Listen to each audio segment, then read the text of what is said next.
Hey guys, welcome back to a brand new chapter in our study of Galatians. We're in Galatians 3 today. Can't wait to walk through the logic of the Apostle Paul, really the logic of our God, who used Paul to teach us some really important things about grace. Listen in. Welcome to Everyday Truth with Skelly. We believe the Bible is true and relevant to everyone, everywhere, every day. If today's conversation is a help to you, take a moment to leave a review or share it with a friend. Thanks for listening. Now, let's join Kurt for today's episode. Hey guys, welcome back. We are in Galatians 3 today, so if you want to follow along, that's where we are. Hope you had a great weekend. Looking forward to jumping into more theology, more convincing from the Apostle Paul to these Galatian believers that have just been blindsided by these Judaizers, these self-inflated people that claim to believe in Jesus. So that's very attractive. Hey, we believe in Jesus too, but they are saying that Jesus is not enough. Grace is not enough. You need to have a certain measure of the law as well. Keep the Mosaic law. Obey the Torah traditions. Make sure that you participate in Jewish dietary laws. Make sure you're men that are circumcised, and then that plus Jesus, or Jesus plus that, equals salvation. And what Paul has said now emphatically for 2 chapters is no, no, and no. He's used very strong language, and now he's just used this very strong illustration about rebuking even Peter about misthinking when it comes to things like this. Now we're in Galatians 3 and verse number 1, where Paul again uses really strong language, and he says, "O foolish Galatians." So to think that we achieve righteousness through the law, whether for our initial salvation or even now that we are being sanctified, it is just a foolish notion. Oh, foolish Galatians, who hath bewitched you? Who manipulated you? Who got into your head about this? That ye should not obey the truth, before whose eyes Jesus Christ hath been evidently set forth, crucified among you.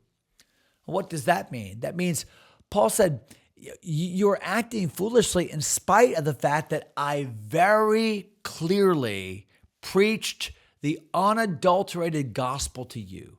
In that sense, Jesus Christ, I painted the crucifixion story. I told the crucifixion narrative so carefully, it is as if you were there. I mean, I told you exactly where sin was atoned for. I told you exactly how the law was satisfied. I told you exactly what was finished upon that cross. I told you exactly the purpose of Jesus Christ's crucifixion and how he was our sin bearer and how he took the curse of sin for us and how that he was the only fulfiller of righteousness. I told you. How could you be so foolish to be moved away from the most solid and well-established theological fact that I laid before you? That's what Paul is saying here.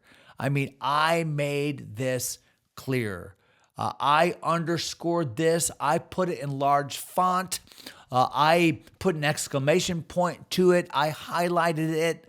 I couldn't have been more clear that this is the thing you needed to understand. How foolish that you've allowed people to talk you out of that. Look at verse number 2. This only would I learn of you. Okay, so here's something I want to know. Here's something I want you to think about.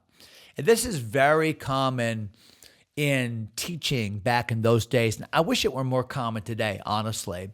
And that is a question and answer format. This was often the teaching of Jesus. This was often the teaching of Paul.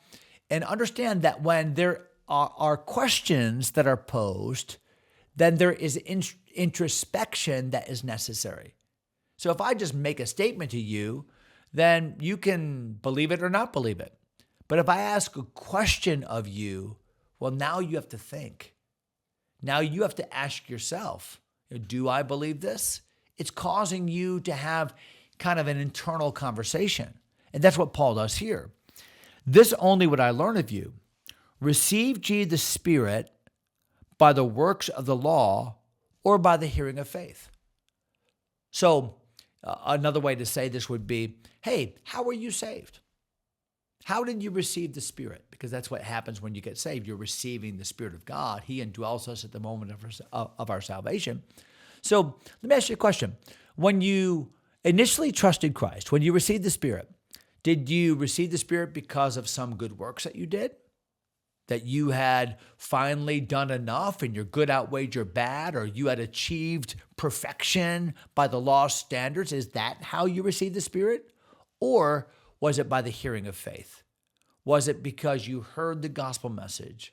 You realized that you would never measure up. The law actually condemned you.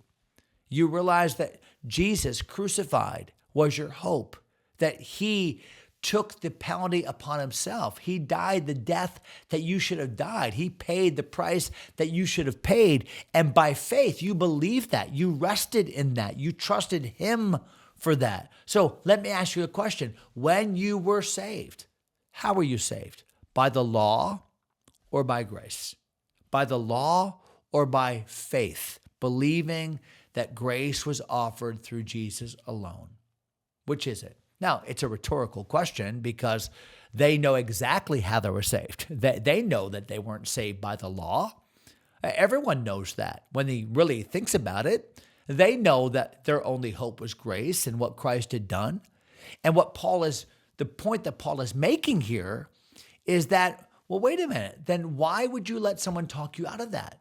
Why would you have somebody come backfill your theology and say to you, well, Jesus wasn't really enough.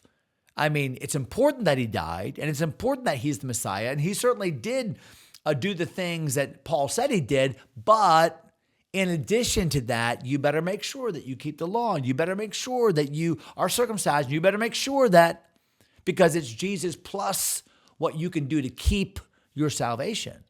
You see how crazy that is? That's why Paul uses language like foolish and bewitching, because this is foreign to the theology that he had so carefully laid before them. Look at verse 3. Are you so foolish? Boy, Paul's on a roll right now. 2 times in 3 verses, he has suggested foolishness as the only option to believing the simplicity of the gospel. Are you so foolish, having begun in the Spirit, are you now made perfect by the flesh? I mean, did God kind of set you up in a bait and switch program where, okay, yes, you get saved by faith, because no one would deny that. Even the Judaizers would say, oh, we're saved by faith, but we're made perfect by the flesh. But now, we've got to keep the law, and we've got to hold on, and we've got to be circumcised, and we've got to eat this certain way, and we have to. So you see what Paul is saying? How foolish. That God would start you one way, start you on one path of grace, but then lead you to the path of works. No. We aren't saved by works, and we don't live by works. No, we continue in the grace wherein we were saved. That's the whole teaching of Romans chapter 5. We continue in grace. Grace is the foundation.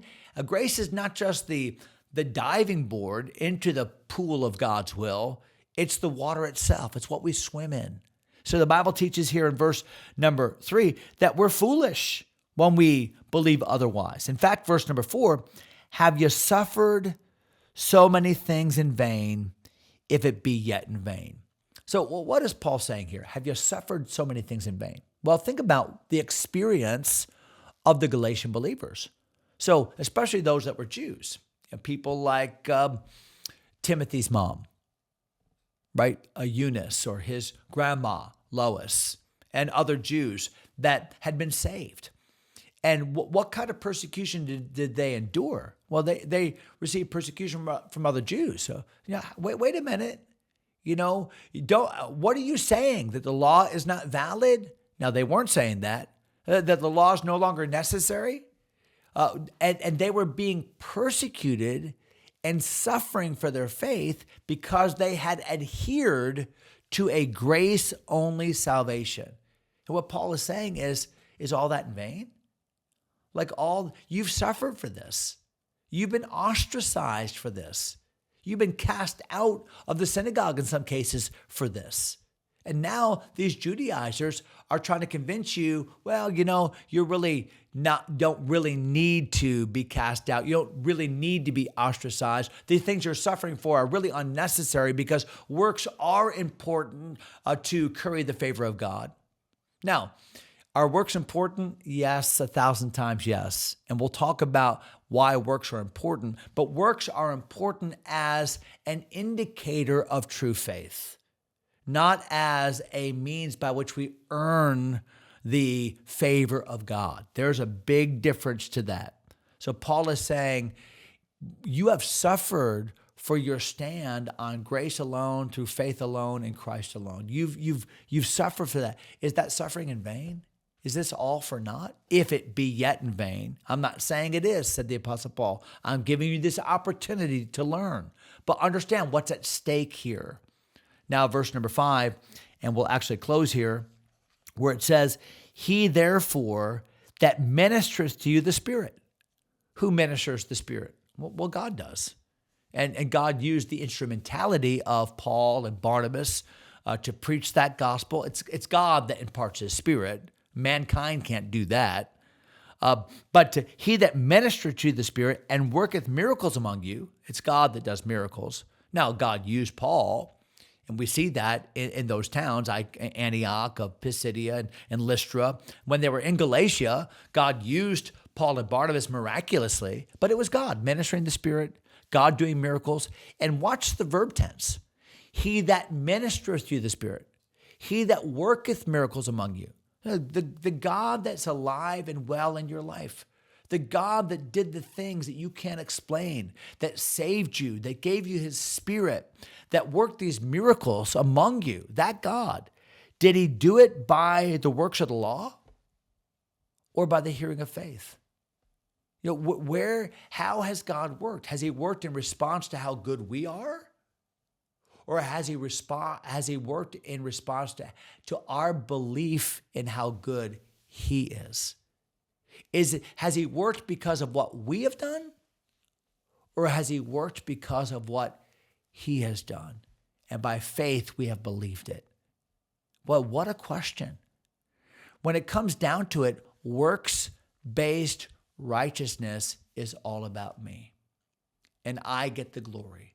That's why the Bible says in Ephesians 2, it's not by works, lest any man should boast. Not by works of righteousness, which we have done, but according to his mercy has saved us. It says in Titus chapter 3 and verse 5.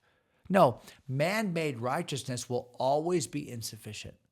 Man-made righteousness can only look good in front of other man-made righteousness. In other words, I can look good in front of you if I keep the law better than you do.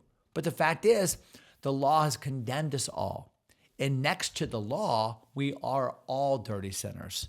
And next to the righteousness of Jesus Christ, we have all fallen short of the glory of God. And so no, he that ministers the Spirit, he that worked miracles, he didn't do it because we deserve, because we've earned.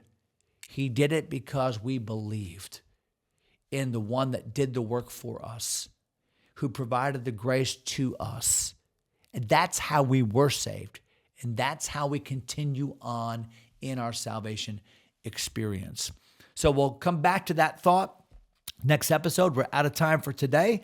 So we'll quit there in verse number 5. We'll talk a little bit about how the gospel is timeless in the Bible. Next episode. It even predates the law itself. That's an amazing thought. We'll talk all about it. Until then, have a great day in the Lord. God bless you, my friends.